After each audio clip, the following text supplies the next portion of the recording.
Ini masih membuat lokasi ya. Ya, buat lokasi alur evakuasi dan lain-lain ya. Sudah dipikirkan tuh alur evakuasinya gimana? Rumah sakit apa? Ini adalah simulasi bahwa memang seperti ini kalau terjadi harus mikir dulu. Jadi pentingnya mitigasi seperti ini, planning. Yo, waktunya berjalan loh, ayo. Yang melihat, yang itu ini prosesnya seperti ini ya. Kalau kejadian bencana seperti ini. Jadi proses pembelajarannya seperti ini.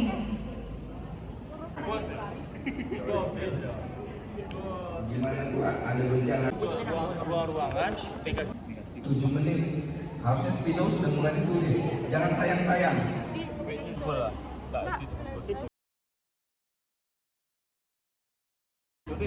Yang terdekat ada? Apa yang dekat? Bagus nih, alur evakuasinya kemana? Dari auditorium kan pasti. Jangan panik, ini berarti. Jangan panik. boleh di atas, jangan terlalu bersandar ya. Kalau boleh di atas tapi jangan. Pinggir dulu, silakan pinggir. Oke, sekarang mungkin yang menjadi triage officer, silakan deh triage officer. Kayaknya di depan dulu. Triage officer siapa? Depan dulu, Oke, spidolnya boleh dilepas deh, spidolnya move on ya. Ini nggak bisa move on ya. Boleh di sini aja dipinggirin. Pinggirin ya. Oke, triage officer, bawa ininya, bawa prioritasnya ya. Dek, yang ini yang kecil-kecil ini pasien yang bisa bergerak ya. Nih. Bisa bergerak, digerakin. Koordinator lapangannya mana? Koordinator lapangan. Koordinator lapangan. Evakuasi dulu. Kasih tahu bisa bergerak Evakuasi dulu. Yang perawat di lapangan evakuasi. Perawat di lapangan evakuasi. Gempa sudah berhenti, silakan evakuasi. Ya bagus, sudah berhenti, silakan evakuasi. Silakan evakuasi keluar. Yuk silakan.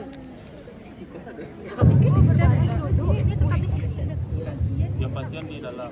Tim evakuasi silakan. Monopoli ya dek, bagus ya betul ya. Tim evakuasi. Untuk semua silakan hitung anggotanya.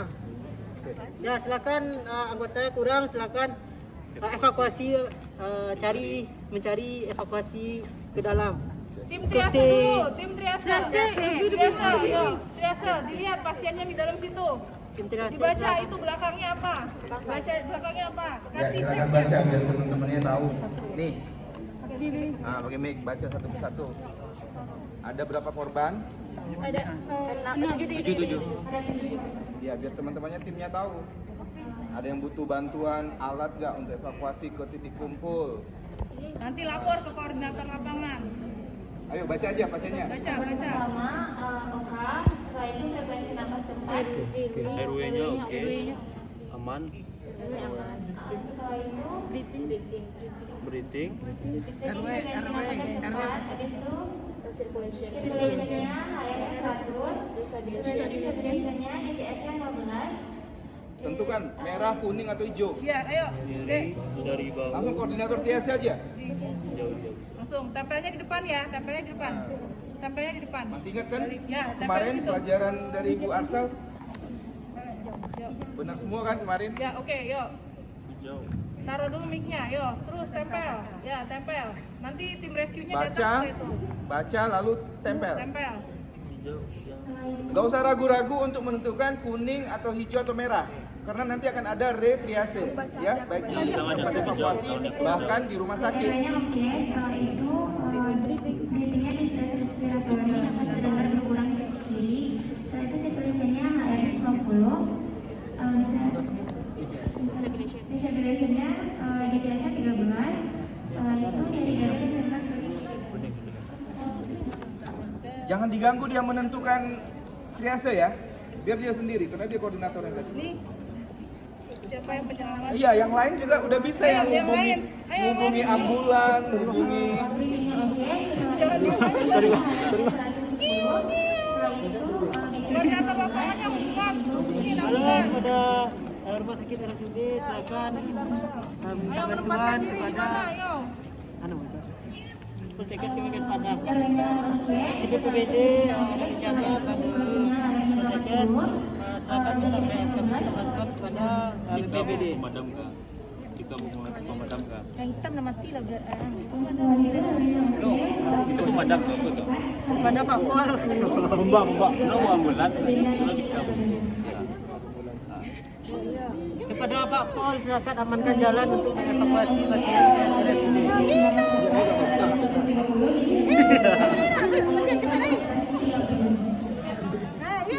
Yo, sudah semua triase? Sudah. Setelah itu tanya oke, layar 340, 315, Ambil jalan. Oke, sip. Ya.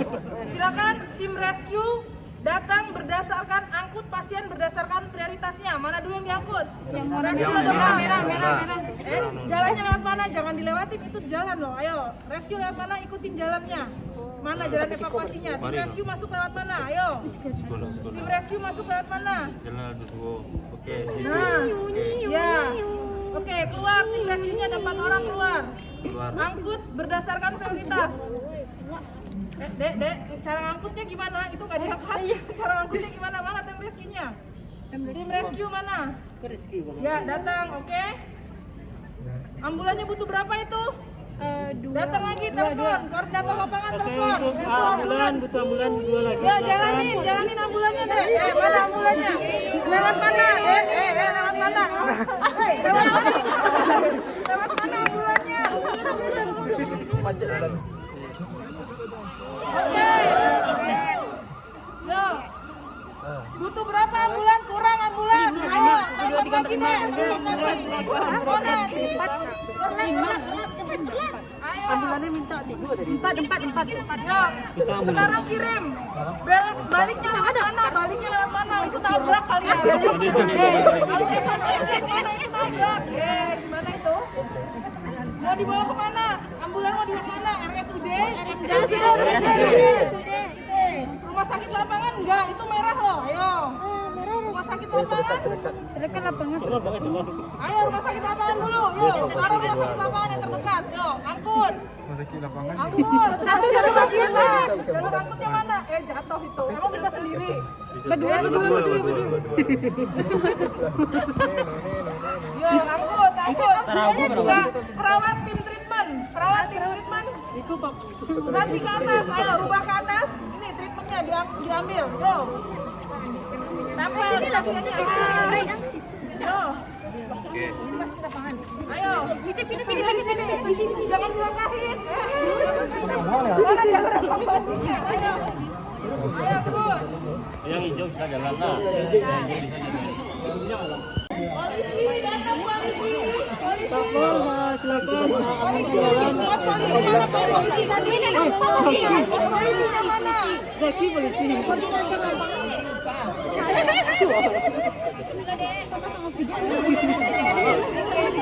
Kakak razia. Oksigen. Ini jalan sendiri nggak sih? Bisa kan? Tempel di pasiennya ya, tempel di pasiennya. Tindakannya oksigen tempel di pasiennya. Yang bulannya apa satu? Lanjut terus.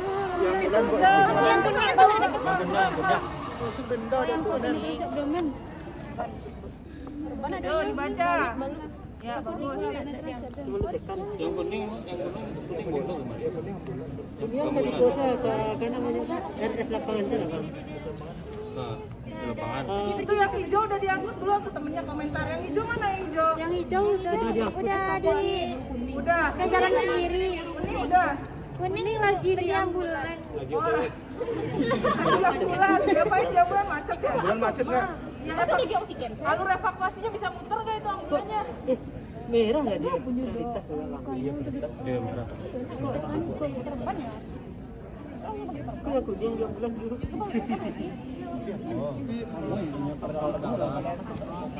Kau nak sanggup jadi kau dokter Rena. Berarti yang kuning di lapangan situ.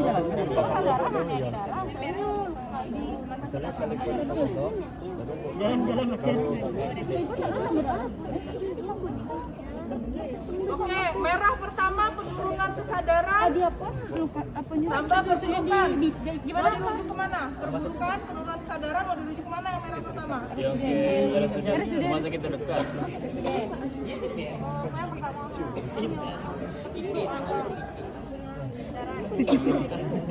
Mau dirujuk kemana?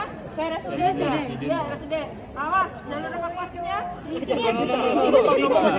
Lewat mana? Lewat mana? Ya, lewat mana? Oke. Polisi di situ ambil jalan. Mana? Polisinya mana? Ngapain polisinya di situ? Ngatur lalu lintas. Ngatur lalu lintas. Di mana ngatur lalu lintasnya di pos? Di mana ngatur lalu lintasnya? Oh, di situ. Ditutup jalan di sini. Nah, sip. Yuk. Dia liga ke sana. Ya, sip. Oke, terus lanjut. Yang merah satu. Ada merah satu lagi.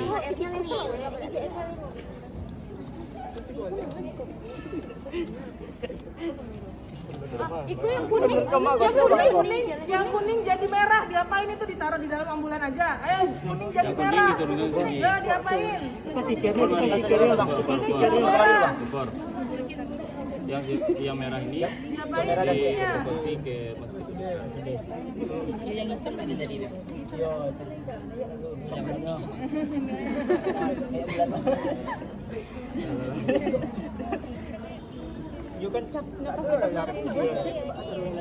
Kamu udah telepon belum? Oh, nggak ada SP. Mana M Jamilnya? Mana M Jamil? Sini. Yo, ayo, rujuk. Yo. Polisinya ngapain? Polisi di belakang apa di depan sih?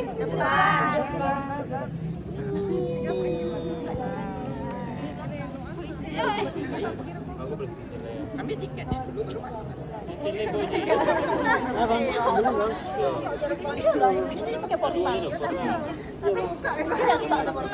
Cie yang perbuatan bang.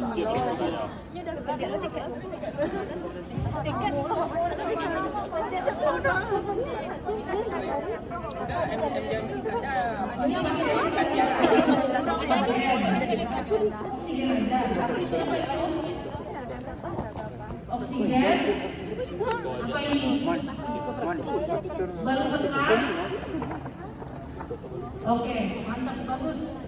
Penetrasi abdomen, balon tekan, oksigen, bagus. Sip, mantap. Mesin kuning silakan Yo, dibawa ke RSUD. mantap.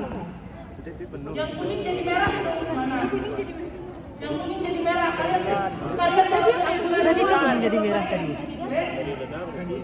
Nanti merah nanti jadi merah tuh. Tapi nyala mau mana? udah. Terus yang bisa jalan diapain? Kita bisa jalan yang kecil-kecil itu. Mana perawatnya mana? Diapain yang itu? Untuk di ambulan silakan. Ya betul. Barangkali ambulan. Naik ambulan, mau kemana? Naik ambulan.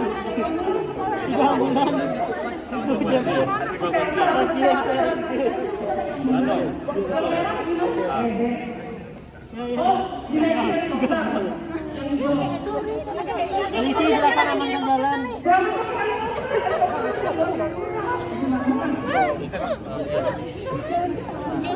pakai helikopter lu mau.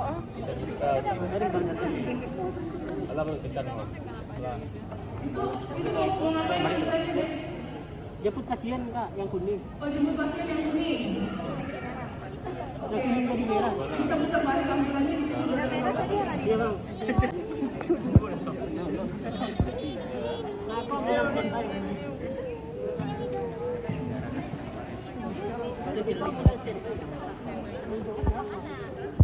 Yang cedera-cedera nih guys. Gempa susulan, gempa susulan. Gempa susulan.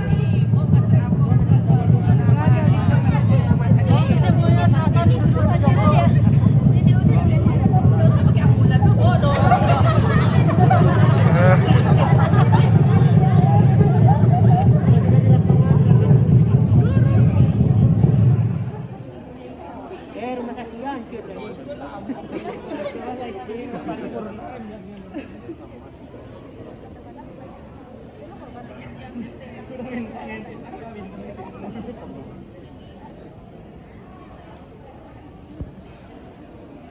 Sudah? Sudah? Oke, kita time out dulu. Silakan time out dulu. Duduk di samping aja nggak apa-apa. Di bawah. time out. Ini biarkan seperti ini, nggak usah diberesin. Yuk, time out ke. Oke, time out. Oke, baik. Tepuk tangan dulu untuk kita semua ya. Jadi ini adalah proses mitigasi deh. Proses mitigasi kalian merencanakan. Kita diskusi lebih lanjut ya. Kebayangkan di peta aja bingung. Gimana kalau mau drilling beneran? Jadi proses eskalasinya harus seperti itu, teori dulu, ya Bapak Ibu teori dulu, kemudian map seperti ini, baru nanti drilling beneran. Ya oke, sekarang mungkin kita kalkulasi dulu ya. Yang bermain peran kira-kira apa kesannya main seperti ini? Buat silakan. Oh iya, ya.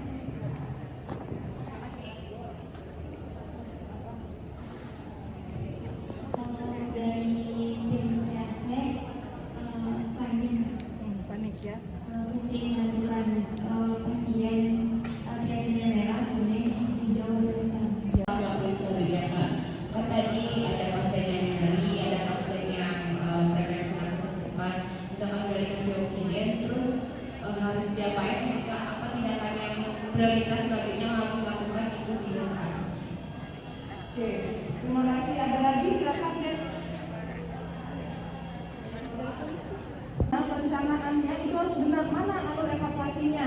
Kalau ada ambulan 2, 3, Bu ER tadi ada masukan, mungkin silakan. Yang untuk mapping, kemudian setelah mapping juga antara fokus di hipotesis adalah yang paling dibuka sasaran rumah sakit atau sasaran untuk fokus korban. Nah, dalam fokus tadi juga ada satu pintu, kemudian alur jelas akan ada tembakan tadi itu.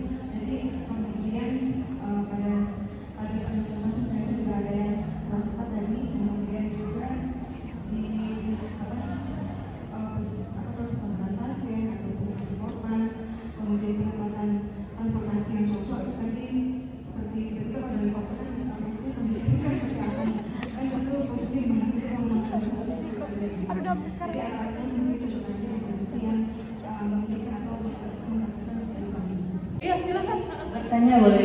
Oh boleh. Diskusi boleh. Bu, ini pertanyaan jadi ya. Jika seandainya ceritanya jadi gini Kak, jika seandainya gempanya 9 skala Richter berkemungkinan tsunami gitu kan. Kita berada di auditorium gitu kan. Jadi kan rujukannya dibawa ke Jamil. Sementara posisinya Jamil ini datarannya lebih rendah daripada Poltekkes gitu dan tidak termasuk zona aman gitu. Dan kalau seandainya kita Poltekkes sebagai sektor saja udah hancur, apalagi Jamil kan gitu, pasti lebih hancur lagi. Itu tuh efisiensinya gimana dibuatnya gitu Kak? Kayak gini. Terima kasih. Baik, terima kasih Bapak. Jadi memang untuk floor talk ini, Bapak Ibu, yang pertama harus kita sebagai pengampu lakukan adalah learning outcome untuk floor talk ini apa dulu, gitu. Apa dulu? Jadi kita bisa bikin skenario yang kompleks seperti itu dan melibatkan tidak hanya perawat seperti tadi. BNPB bisa dimasukkan, polisi bisa dimasukkan, kemudian yang lain bisa dimasukkan. Nanti ketika kejadiannya kayak gitu skenario-nya berarti Jamil tidak jadi pilihan. Ya, jadi harus ke tempat yang lain. Dan itu harus ada di rencana mitigasinya, katakanlah Poltekkes gitu. Atau mitigasinya secara keseluruhan, mitigasi Kota Padang gitu. Tapi kira-kira seperti inilah menurut kami, saya dan Pak Dudut, keuntungan menggunakan floor talk. Jadi bisa disesuaikan dengan learning outcome. Kemudian yang kedua adalah misal seperti ini kan tadi yang disampaikan oleh Bu ER kelihatan. Jadi bisa jadi evaluasi, oh berarti peserta didik mahasiswa ini belum paham di koordinasi nih. Saya ngapain aja sih, kemana koordinasinya, menghubungi apa, terus evakuasinya ngapain aja gitu. Jadi bisa jadi bahan evaluasi kita juga, begitu. Mungkin Pak Dudut silakan Pak. Jadi yang pertama adalah jangan panik. Apalagi kalau udah dengar gini ya, langsung otomatis panik ya kan. Mengejar cepat juga. Nah jangan panik.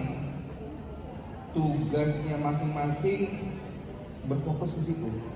Makanya saya ingatkan tadi, triase, dia demonstrasikan triase dan jangan takut salah. Karena triase itu adalah pemilahan berdasarkan prioritas kegawatan. Nah, orang-orang yang terpilih oleh petugas triase itu nanti yang akan diambil dulu oleh ambulans yang pertama datang. Bahkan kalau guideline-nya, SOP-nya itu ada menitnya gitu, bahwa korban pertama sekian menit sudah harus dibawa gitu. Nah, jadi jangan ragu-ragu. Itu jangan takut salah. Karena saat ini di gedung misalnya korbannya kan tergeletak di gedung. Nah, di SS ya sesuai dengan yang kemarin yang Mbak Arsel sampaikan, merah kuning itu kan mudah ya. Nah, karena nanti akan ada lagi di tempat titik kumpul itu bisa ditriase ulang. Di titik kumpul bisa ditriase ulang. Kalau banyak sudah ditriase tadinya kuning, ternyata merah nih, gitu ya. Atau yang merah, pelatihan paling tidak yang bertugas sebagai triase officer itu sudah harus berlatih, pelatihan 3 hari gitu, menentukan pasien itu. Ya, jadi ini kan triase bencana kan, ini triase bencana, dan di rumah sakit ada lagi triase untuk emergency, bahkan lebih detail lagi. Nah, jadi jangan khawatir ya, itu yang pertama. Lalu setelah triase kan ada tindakan. Nah, kita berharap tadi petugas kesehatan itu yang disampaikan, dia juga concern dengan tugasnya. Jangan lagi mikir triase, langsung kaji pasien. Yang paling mudah apa? Initial assessment and management kan. Nah, konsepnya di situ. Nggak usah bikin triase lagi. Karena yang merah-merah tadi kan untuk melakukan tindakan. Korban yang dievakuasi rumah sakit, dia kan harus stabil kan. Jangan diangkut-angkut aja. Ada yang di mana tuh di gempa di Tarutung yang barusan Tarutung Utara, korban meninggal itu karena serangan jantung, karena kardiak arrest. Nah, itu bisa dibantu dulu. Nemu merah, tiba-tiba kardiak arrest, kita CP dulu. Jadi kita prinsipnya bukan tampung pasien lalu ambulan ngangkut dulu. Harus ada tindakan gawat daruratnya. Nah, mudah-mudahan yang datang juga ambulans dengan perawat yang punya keahlian untuk penanganan gawat darurat. Nah, kalau nggak ada, tidak ada rotan, akan menjadi kalian sudah semester akhir, sudah kuliah gawat daruratan, sudah harus belajar initial assessment dan itu kan.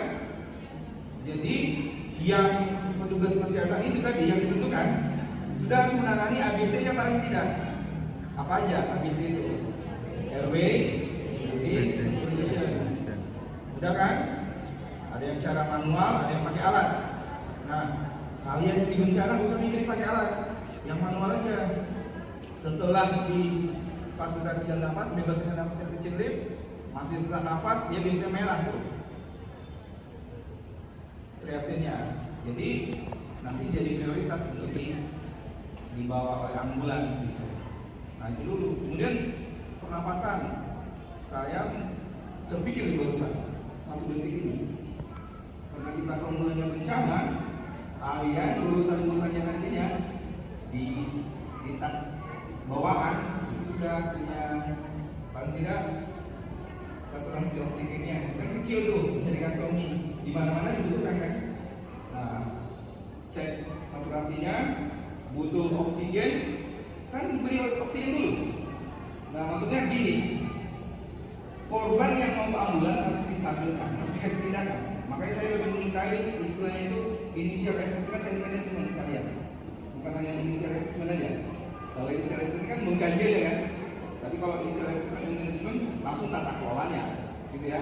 Nah, ada yang perdarahan, itu harus dihentikan dulu perdarahannya. Pakai nitela. Nah, selain spirometer tadi bawa gas kecil, nitela juga bawa. Berguna untuk kalau ada perdarahan. Saya beberapa kali kejadian kecelakaan, saya berhenti karena di Depok ada kecelakaan, perdarahan. Saya nggak menitela memang pas jalan saya ke belakang ruko, Sebelum saya ambil sih dua balik, saya ikat dulu untuk menghentikan pendarahan sampai dia dapat ke rumah sakit kan lumayan tuh darahnya nggak hilang berapa liter kan gitu. Nah jadi pendarahan kan tadi mudah sekali mengerjakannya. Tekan titik pendarahan, mudah-mudahan berhenti, bukan pembuluh darah arteri. Ya kan, kalau pembuluh arteri kan susah, harus menggunakan tourniquet, ya diikat gitu. Itu pun tebal-tebal juga, harus kita lihat juga. Jangan sampai kekeliruan saat evakuasi, harus ada yang mendampingi, memantau terus yang pasien-pasien yang dipasang tourniquet, dan sampai cacat ya, karena hilangnya fungsi mati jaringan, akhirnya diamputasi gitu. Nah, jangan gitu juga. Nah, jadi sirkulasi itu kan gitu, menghentikan pendarahan, tugasnya yang di lapangan. Untuk resusitasi cairan itu di rumah sakit, karena ada rumah sakit kan. Ini di rumah sakit saja untuk intravena, kalau enggak kan menghentikan pendarahannya aja. Kecuali bencana itu misalnya di kabupaten kota yang 2 jam misalnya Pariaman misalnya, Pariaman ada pendarahan, ya kita perlu kasih cairan. Ya kan, mengganti cairan yang hilang saat Pariaman sampai selama dirujuk ke rumah sakit, katakanlah dia Jamil, hilang pendarahan bisa shock juga. Nah udah sampai situ aja ABC udah aman udah, itu untuk itu ya. Nah satu yang lupa tadi harusnya koordinasi kan, tadi masih sibuk yang pasien aja gitu, yang lain juga. Padahal satu orang sebenarnya tugas untuk triase itu. Kalau sesuai dengan proporsinya ya. Kalau tadi saya lihat korbannya kan hanya kurang dari 10, satu orang triase boleh lah. Tapi kalau 100 cukup nggak satu? Nah itu dinamis lagi kan. Tadinya sudah ditugas untuk triase boleh bervariasi. Yang ditugaskan tim bantuan kesehatan bisa juga triase dulu. Kenapa? Karena triase itu untuk prinsip penanganan bencana itu adalah sebanyak-banyaknya korban terselamatkan. Itu. Maka yang hitam kan kita nggak tanda kutip diabaikan kan, yang hitam. Yang kita tolong itu adalah kuning, merah, hijau pun setengah diabaikan. Kita nolong yang sebelah sana udah tidak bisa berjalan, jadi kuning atau merah dia ya. Nah kuning merah. Nah, gitu. Nah jadi tadi koordinasinya saya senang sekali dari jawaban beliau mengaktifkan SPGDT. Ada nggak 109 di sini di Kota Padang? Ada. Nah itu harus ada yang sudah menghubungi itu. Saya di mana-mana pelatihan dari CLS, karena SOP daripada RJP itu adalah sotolhat dulu kan, panggil bantuan dulu kan. Saya sudah menyarankan kepada peserta pelatihan itu supaya dia menghubungi 109 ketika pada dari CLS. Nah itu bantuan itu sangat dibutuhkan. Selain katakanlah kita bukan praktisi kan, mahasiswa kan, pada umumnya kan mahasiswa kan. Nah kalau kita udah aktifkan SPGDT 109, mereka memang perawat emergensi, perawat yang untuk pasien-pasien kritis. Nah harusnya ada dari teman-teman yang diskusikan itu, aktifkan SPGDT dulu. Luar biasa bantuan ketika mereka sudah datang. Katakanlah nanti misalnya mereka sempat untuk akses intravena, diberikan cairan pada pasien-pasien yang pendarahannya yang masif gitu. Nah itu, jadi mana nih, nggak ada yang manggil nih, perawat ambulan atau polisi enggak. Polisi harus ada yang ngeh tuh di tim itu. Jadi itu kan satu rantai ya pertolongan. Jangan sampai kita sudah benar triasenya, lalu sudah benar ambulans yang bawa pasien merah yang prioritas ditolong. Tetapi di sini ada pasar, lalu ada siapa yang bisa mengatur lalu lintas? Kalau kita yang ngatur, mahasiswa yang ngatur, bisa dipukul orang juga kan? Nah, makanya kalau di bencana itu biasanya kan chaos, situasinya kan chaos. Di beberapa bencana kan hari kedua, hari ketiga itu masyarakat butuh. Di Palu itu kan hari berapa itu Indomaret sama Alfamart itu semua. Nah jadi yang paling krusial juga adalah petugas keamanan, termasuk menyelamatkan sekitar sini, mengamankan jalan rayanya gitu. Nah harusnya itu tadi koordinasi itu perlu, dan itulah gunanya simulasi bencana. Jadi ada baiknya, saya senang sekali ketika kemarin BPBD provinsi, BPBD kota datang kemari, kita pertahankanlah kuning ke mereka, karena nanti ketika ada simulasi bencana, nanti dari Poltekkes diajar, dari Pusat Emergency diajar. Nah, jadi kalau sudah sering latihan, ini akan lebih mudah mengaplikasikannya daripada yang tidak pernah latihan. Nah, lancar hati karena diulang kan. Nah, itu juga prinsipnya. Oke ya, itu masukan dari saya. Mudah-mudahan nanti bisa lebih baik lagi ya.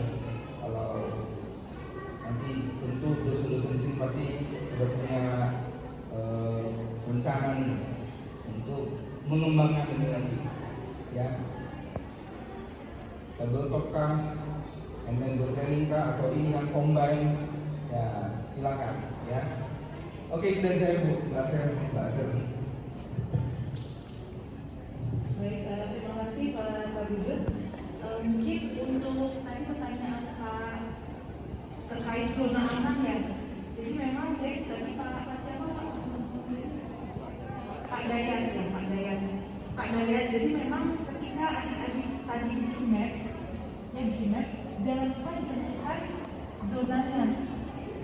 Zona hot, yang merah itu yang lokasi kejadian, kemudian yang kuning itu yang warm, kemudian yang hijau yang cold, yang aman.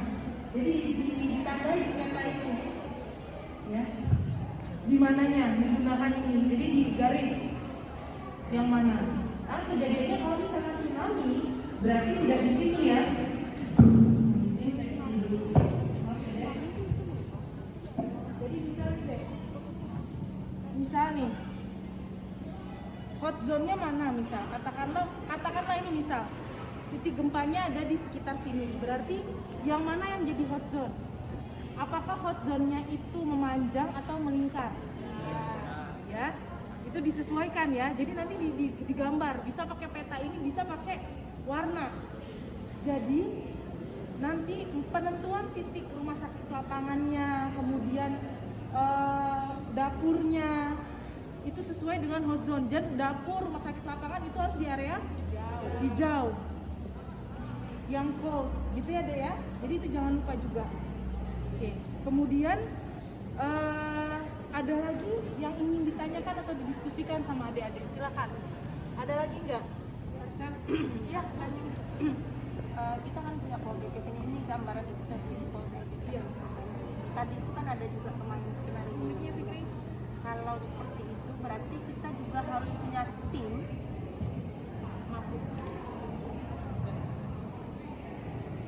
Terima kasih Bu Arsen. Ini kan mitigasi di Poltekkes kan seperti itu. Artinya tadi kita memainkan suatu role yang namanya itu kan ada peran masing-masing kan seperti itu. Berarti kita di Poltekkes ini harus punya tim dengan hal-hal yang seperti itu. Nah kalau seperti Poltekkes ini itu ada koordinasi lapangannya, siapa sih yang seperti itu? Seandainya ada nanti kalau yang perawatnya siapa? Kadang-kadang kalau sudah terjadi bencana ini kan pada hilang, pada nggak tahu. Nah ini untuk bisa kita aman atau ini semuanya jalan, kita nggak tahu kan ke depannya apa yang akan terjadi kan gitu kan. Nah ini untuk kita aman itu ada suatu tim kan namanya atau apa, itu ada legalitasnya. Artinya tidak bisa ini kalau tidak ada legalnya kan pasti orang tidak akan mau menjalankan. Kemudian juga dari itu juga harus ada tugasnya ini loh kan seperti itu kan. Nah ini gimana ini secara regulasinya atau gimana itu seperti apa sih? Terima kasih Bude. Jadi untuk tim penanggulangan bencana institusi ini memang organisasi seperti yang kemarin disampaikan oleh BPBD, ada koordinator lapangannya, kemudian ada yang bertugas untuk aset institusi, kemudian yang bertugas untuk nyawa, artinya korban-korban itu ada yang bertugas, ada yang evakuasi. Nah itu legalitasnya yang biasanya itu adalah SK direktur atau SK dekan atau SK tergantung lembaga atau institusinya, nanti dibuatkan SK, kemudian dibuatkan ada tupoksinya dan itu ditandatangani, itu bude. Jadi memang harus dibentuk karena ini area rawan bencana, dan setelah dibentuk itu harus melakukan simulasi secara rutin, entah itu mungkin kalau yang peraturan puskesnya itu setahun sekali minimal. Simulasinya bukan simulasi tabletop bude, tapi drilling, benar-benar drilling, tapi drillingnya itu drilling full kalau bisa. Artinya drilling full itu sampai bisa kalau ada gempa, polisi datang, rescuer datang, semua sampai ke sini. Jadi waktu pas ada drilling di rumah sakit Fatmawati itu sampai kita drilling kebakaran, itu sampai kita koordinasi ke damkarnya itu benar-benar datang. Jadi drillingnya drilling yang real, tidak dengan simulasi. Kalau ini kan untuk tingkat bawahnya ya, budaya. Ini seperti itu. Iya harus ada. Ya silakan.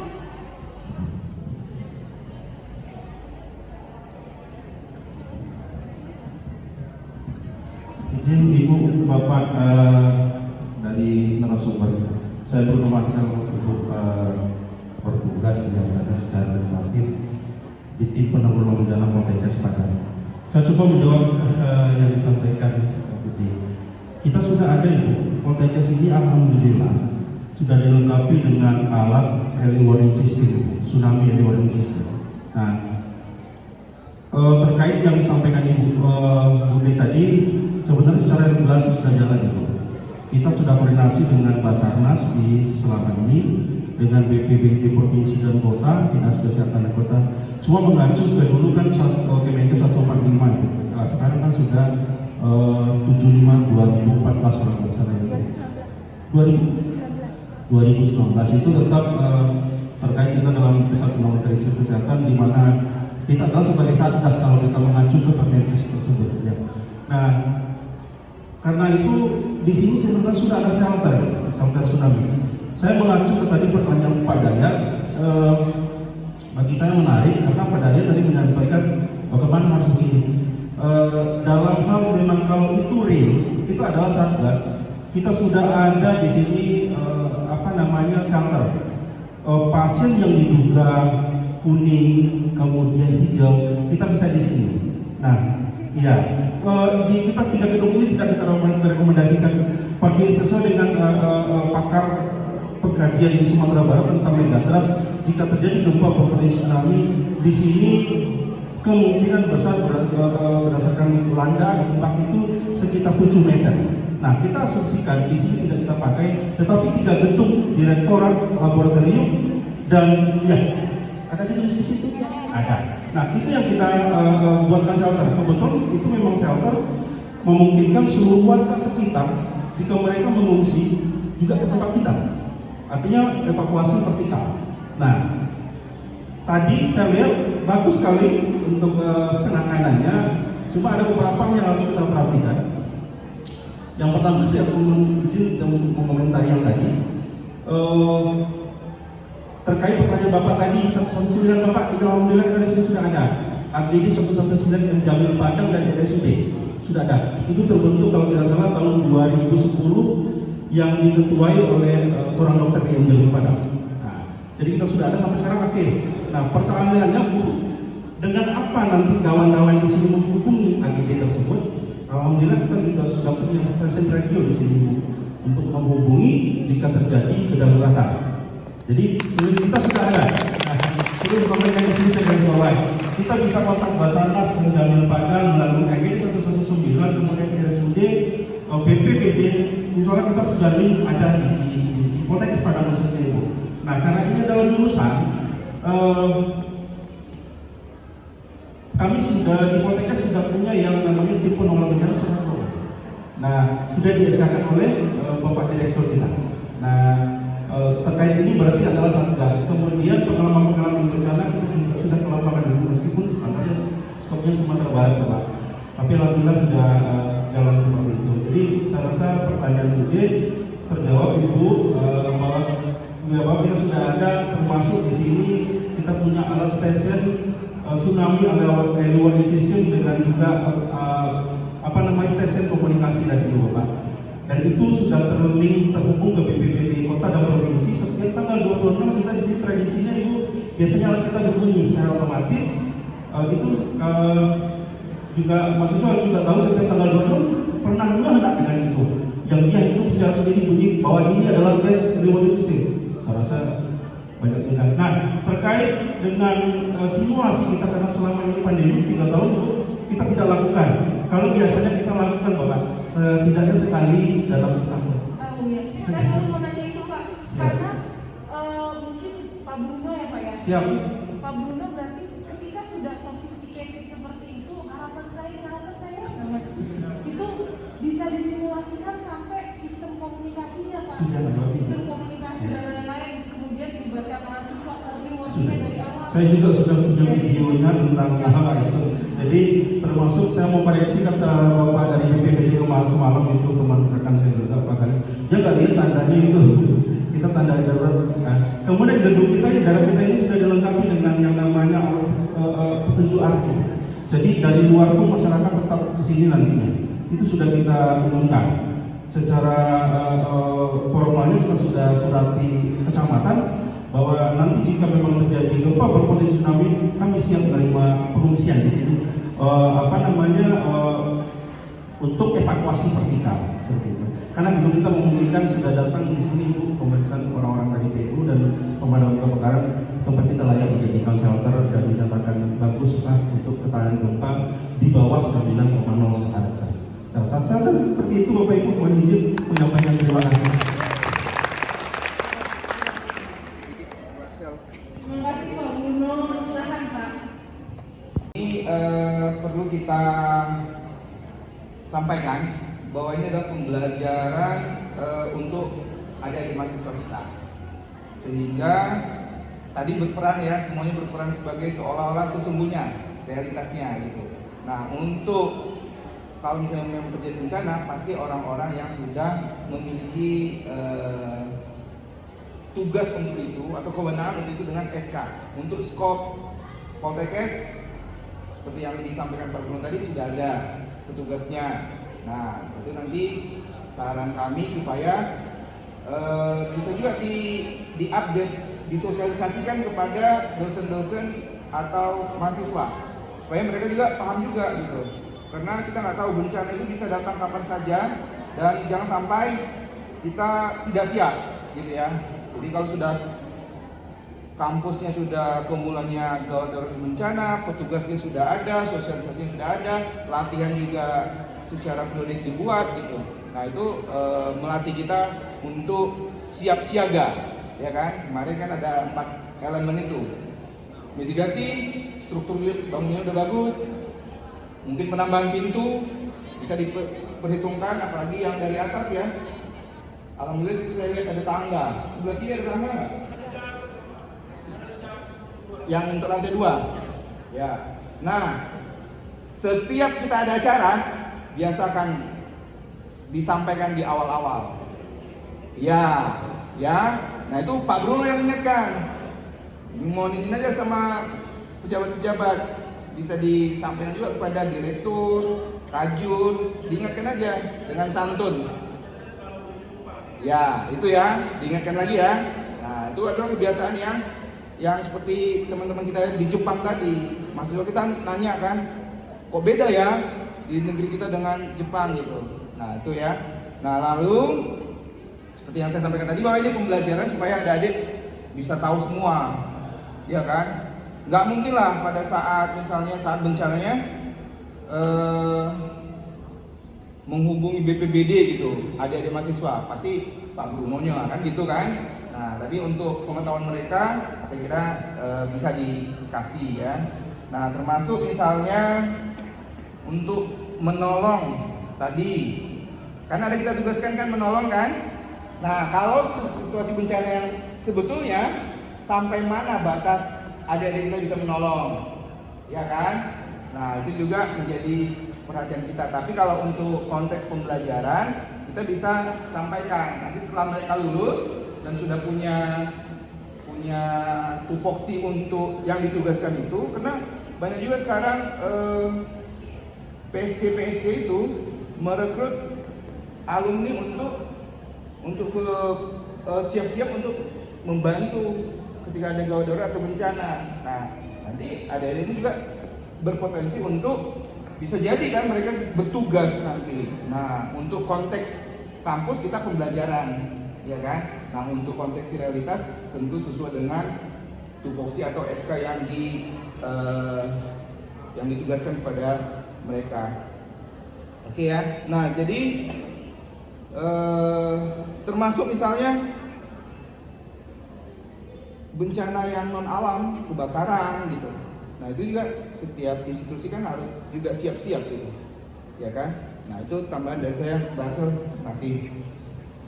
Jadi memang untuk metode pembelajaran kelompok ini, selain tadi ya merasakan sendiri bagaimana sulitnya buat peta, menentukan alur evakuasi, jadi itulah mitigasi yang sesungguhnya kemudian kita coba simulasi.